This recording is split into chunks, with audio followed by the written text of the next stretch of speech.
तो martial master के पिछले एपिसोड में हमने देखा कि अचानक से हावरान मास्टर सीटू के ऊपर अटैक कर देता है, जो देखते ही मास्टर सीटू काफी ज्यादा कंफ्यूज हो जाते हैं और अब उन्हें समझ में आता है कि एक डीमन सीडलिंग ने हावरान की बॉडी के ऊपर कंट्रोल कर रखा है।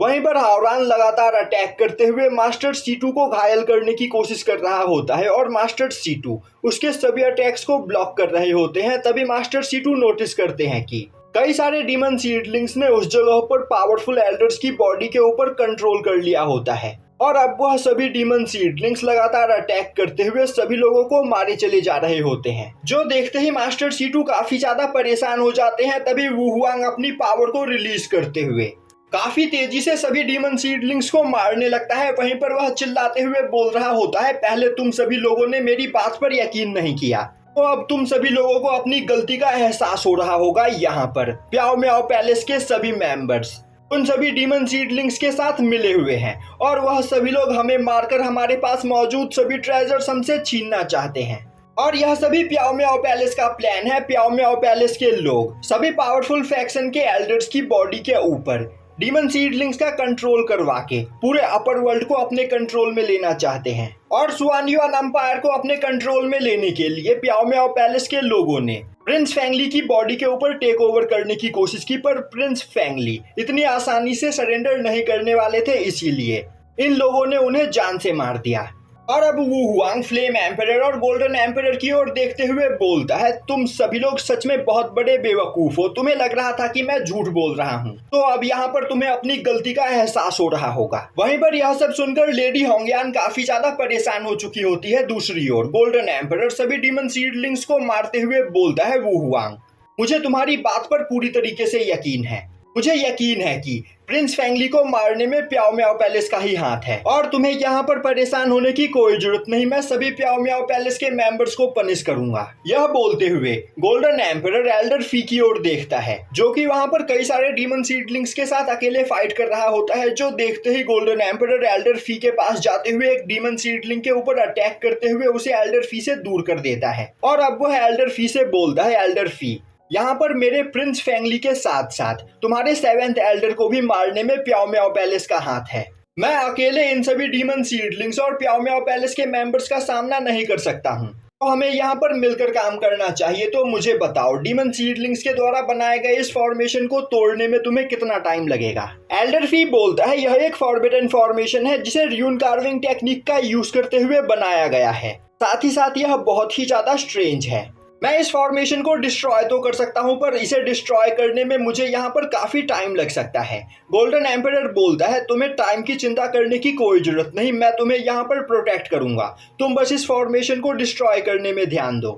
यह बोलते हुए गोल्डन एम्परर प्याओ म्याओ पैलेस के कई सारे सोल्जर्स को अपने एक ही अटैक में मार देता है, जिनके ऊपर भी डीमन सीडलिंग्स पहले ही कब्जा कर चुके होते हैं। और अब गोल्डन एम्परर काफी तेजी से आगे बढ़ते हुए एक पावरफुल अटैक करके उस फॉर्मेशन को वहां पर वीक करने की कोशिश करता है, जिससे एल्डर फी उस फॉर्मेशन को जल्द ही डीएक्टिवेट कर सके, पर उसके अटैक का फॉर्मेशन के ऊपर कोई भी असर नहीं हो रहा होता है। यह देखते ही गोल्डन एम्परर आसपास मौजूद रूल ऑफ वर्ल्ड एनर्जी को अपनी बॉडी के अंदर एब्जॉर्ब करते हुए अपने स्पिरिचुअल पंच से उस फॉर्मेशन के ऊपर एक काफी खतरनाक अटैक करता है, पर उस फॉर्मेशन से टकराते ही उसका स्पिरिचुअल पंच डिस्ट्रॉय हो जाता है और उसके प्रेशर से वह सीधा नीचे आकर गिरता है। वहीं पर इतने खतरनाक अटैक का यूज करने की वजह से उसका पूरा हाथ कांप रहा होता है। अब यह देखते ही गोल्डन एम्परर सोचने लगता है, आखिर यह फॉर्मेशन किस लेवल का है? मेरे इतने खतरनाक अटैक के बावजूद इस फॉर्मेशन की पावर यहाँ पर थोड़ी सी भी कम नहीं हुई है। और अब वो अपने गोल्डन जेड को बाहर निकालते हुए आसपास मौजूद रूल ऑफ वर्ल्ड एनर्जी को काफी तेजी से अपने गोल्डन जेड के अंदर एब्जॉर्ब करने लगता है और अब वो अपने गोल्डन जेड का यूज करते हुए वहां पर एक काफी पावरफुल अटैक बनाता है। दूसरी ओर क्वीन चैन और बाकी सभी लोग सभी डीमन सीडलिंग्स को लगातार मारे चले जा रहे होते हैं। तभी उनकी नजर गोल्डन एम्परर के अटैक के ऊपर पड़ती है, जिसके पावर प्रेशर को देखते ही सभी लोग परेशान हो जाते हैं। तभी गोल्डन एम्परर उस अटैक को कंट्रोल करते हुए काफी तेजी से उस अटैक को फॉर्मेशन पर दे मारता है। अब उस अटैक के फॉर्मेशन से टकराते ही वहां पर एक बहुत बड़ा ब्लास्ट होता है, जिस ब्लास्ट के प्रेशर से आसपास मौजूद सभी लोग घायल होने लगते हैं, जो देखते ही क्वीन चैन अपने चारों ओर एक बैरियर बनाते हुए खुद को वहां पर प्रोटेक्ट करता है। साथ ही साथ उस अटैक के प्रेशर से गोल्डन एम्परर भी प्लेटफॉर्म के एज पर पहुंच जाता है। और तभी वह देखता है कि इतने खतरनाक अटैक के बावजूद उस फॉर्मेशन के ऊपर एक भी डेंट नहीं आया होता है, जो देखते ही उसके होश उड़ जाते हैं और अब वह गुस्से में सभी डीमन सीडलिंग्स की ओर देखने लगता है। तभी डीमन सीडलिंग्स का लीडर अपने सभी साथियों को उन लोगों के ऊपर अटैक करते हुए उन्हें मारने का ऑर्डर देता है। अब यह सुनते ही लेडी होंगयान अपने सभी साथियों के साथ डीमन सीडलिंग्स के साइड आ जाती है, क्योंकि उसे पता होता है कि अगर गोल्डन एम्परर यहाँ से जिंदा बाहर निकल गया तो उसके लिए काफी बड़ी प्रॉब्लम क्रिएट हो सकती है, इसीलिए वह डीमन सीडलिंग्स का साइड लेती है। अब उस जगह पर एक काफी खतरनाक फाइट की शुरुआत होती है, जिसमें एक साइड डीमन सीडलिंग और प्याओ म्याओ पैलेस के सभी मेंबर्स होते हैं और दूसरी side swan Yuan empire, artifact hall, Tianlin family और ओयांग पवेलियन के सभी मेंबर्स। और अब सभी लोग एक दूसरे के ऊपर काफी पावरफुल अटैक करते हुए एक दूसरे को मारने की कोशिश करने लगते हैं। अब उन सभी लोगों को वहां पर आपस में फाइट करते हुए देखकर क्वीन चैन अपने रस्टी स्वॉर्ड को वापस से स्पेस रिंग के अंदर रखते हुए स्टेयर्स के पास जाकर खड़ा हो जाता है और उस फाइट को देखने लगता है। अब क्वीन चैन को अकेला खड़ा पाकर एल्डर लीन काफी तेजी से क्वीन चैन की ओर अटैक करने के लिए आगे बढ़ता है, पर क्वीन चैन उसके अटैक को डॉज कर लेता है, जो देखते ही एल्डर लीन गुस्से में लगातार क्वीन चैन के ऊपर कई सारे अटैक्स करने लगता है, पर क्वीन चैन उसके सभी अटैक्स को डॉज कर लेता है। यह देखते ही एल्डर लीन गुस्से में अब अपने डेमोनिक पंच से क्वीन चैन को हिट करने की कोशिश करता है, पर क्वीन चैन अपने थंडर ब्लड लाइन का यूज करते हुए उसके हाथ को डैमेज कर देता है। अब एल्डर लीन गुस्से में अपने ह्यूमन किंग ब्लड लाइन को वहां पर समन करते हुए क्वीन चैन के ऊपर अटैक करने के लिए तैयार हो जाता है, जो देखते ही मास्टर C2 चिल्लाते हुए बोलते हैं, बेवकूफ, आखिर तुम इस जगह पर क्या करने की कोशिश कर रहे हो? तुम्हें क्वीन चैन के बारे में अभी भूलकर डीमन सीडलिंग्स के ऊपर ध्यान देना चाहिए। दूसरी ओर एल्डर लीन हंसते हुए बोल रहा होता है, क्वीन चैन, मैं तुम्हें जिंदा नहीं छोड़ूंगा, क्योंकि तुमने मेरे लीन फैमिली के 2 जीनियस लिन यिन और लिन जुन को जान से मारा है। अब यह सुनते ही क्वीन चैन समझ जाता है कि किसी भी डीमन सीडलिंग ने एल्डर लीन की बॉडी पर अभी यहाँ पर कब्जा नहीं किया है, और पहले एल्डर लीन की बॉडी के अंदर से उसने जिस डेमोनिक ऑरा को सेंस किया था, वह ऑरा एल्डर लीन की बॉडी के अंदर से नहीं बल्कि लू हाओरान की बॉडी के अंदर से निकल रहा था। और अब यह देखते ही क्वीन चैन सोचने लगता है, आखिर एल्डर लीन के दिमाग में यहाँ पर चल क्या रहा है? वह डीमन सीडलिंग्स से फाइट करने के बजाय मुझ पर क्यों अटैक कर रहा है?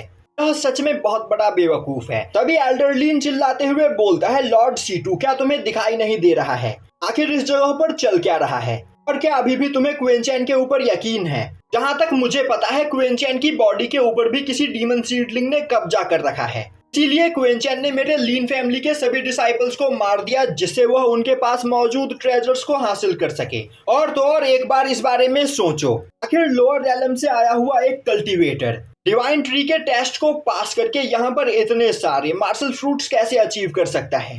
क्वीन चैन बस एक यूजलेस ट्रैश है, जरूर इसकी बॉडी के अंदर कोई डीमन सीडलिंग छिपा हुआ है, और उसी डीमन सीडलिंग ने यहाँ पर डिवाइन टेस्ट को पास करके सभी मार्शल फ्रूट्स को अचीव किया है। तो अगर हम क्वीन चैन को मार देते हैं तो वह सभी मार्शल फ्रूट्स हमें मिल जाएंगे।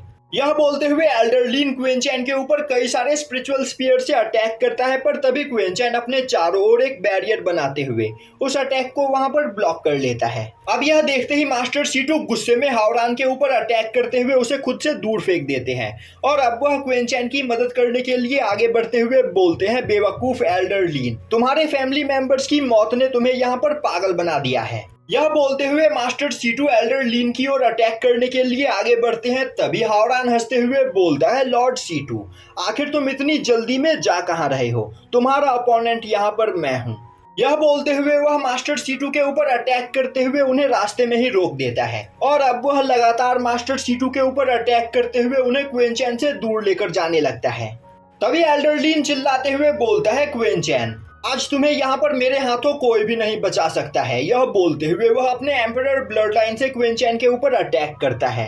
अब क्वीन चैन अपने चारों ओर मौजूद बैरियर को हटाते हुए बोलता है, एल्डर लीन, तुम सच में बहुत बड़े बेवकूफ हो, आखिर तुमने मुझे समझ क्या रखा है? यह बोलते हुए वह अपने थंडर ब्लड लाइन से अटैक करते हुए एल्डर लीन के एम्परर ब्लड लाइन को खुद से दूर कर देता है। अब क्वीन चैन की पावर को देखकर एल्डर लीन के होश उड़ जाते हैं। अब क्वीन चैन अपने रस्टी स्वॉर्ड को बाहर निकालते हुए वहां पर अपने रस्टी स्वॉर्ड के कई सारे क्लोन्स बनाता है, जिसके बाद वह अपने स्वॉर्ड कंट्रोल टेक्निक का यूज करते हुए उनसे अटैक करते हुए एल्डर लीन के एम्परर ब्लड लाइन को डिस्ट्रॉय कर देता है। अब एल्डर लीन घायल होकर नीचे आकर गिरता है। तभी क्वीन चैन बोलता है, एल्डरलीन, तुम अभी बहुत ही ज्यादा कमजोर हो तो तुम मुझे नहीं मार सकते हो, तो फिर क्यों ना तुम मुझे इग्नोर करते हुए यहाँ पर डीमन सीडलिंग्स को मारने में हमारी मदद करो। यह सुनते ही एल्डरलीन गुस्से में खड़ा होते हुए अपने वर्ल्ड ऑफ रूल टेक्निक का यूज करते हुए वहां पर दो जाइंट फ्लेम टॉर्नेडो बनाता है और अब वह उन दोनों टॉर्नेडो को कंट्रोल करते हुए उनसे क्विंचैन के ऊपर अटैक करता है। यह देखते ही क्विंचैन सोचने लगता है एल्डरलीन की नॉलेज ऑफ रूल सच में कमाल की है और वह नॉलेज ऑफ रूल टेक्निक का यूज करते ही इतनी खतरनाक टेक्निक को यहाँ पर परफॉर्म कर पाया है। पर मेरी नॉलेज ऑफ रूल एल्डरलीन के मुकाबले 100 गुना ज्यादा बेहतर है, यह बोलते हुए क्विंचैन बस अपनी एक उंगली से टच करते हुए उस फ्लेम टॉर्नेडो को डिस्ट्रॉय कर देता है। जो देखते ही एल्डरलीन की हालत खराब हो जाती है, तभी क्विंचैन नॉलेज ऑफ रूल टेक्निक का यूज करते हुए एल्डरलीन के चारों ओर कई सारे थंडर स्ट्राइक को क्रिएट करता है। जो देखते ही एल्डरलीन उन सभी थंडर स्ट्राइक को ब्लॉक करने की कोशिश करने लगता है, पर तभी क्विंचैन उन सभी थंडर स्ट्राइक को एक थंडर टॉर्नेडो में बदल देता है और अब उस थंडर स्ट्राइक के अंदर एल्डरलीन को लगातार कई सारे झटके लगते हैं, जिसके बाद एल्डरलीन काफी तेजी से जमीन के ऊपर आकर गिरता है। वहीं पर उसकी हालत अब काफी ज्यादा खराब हो चुकी होती है। दूसरी ओर क्विंचैन के अटैक के प्रेशर से आसपास मौजूद कई सारे लोग भी इंजर्ड हो जाते हैं और यहीं पर यह एपिसोड खत्म हो जाता है।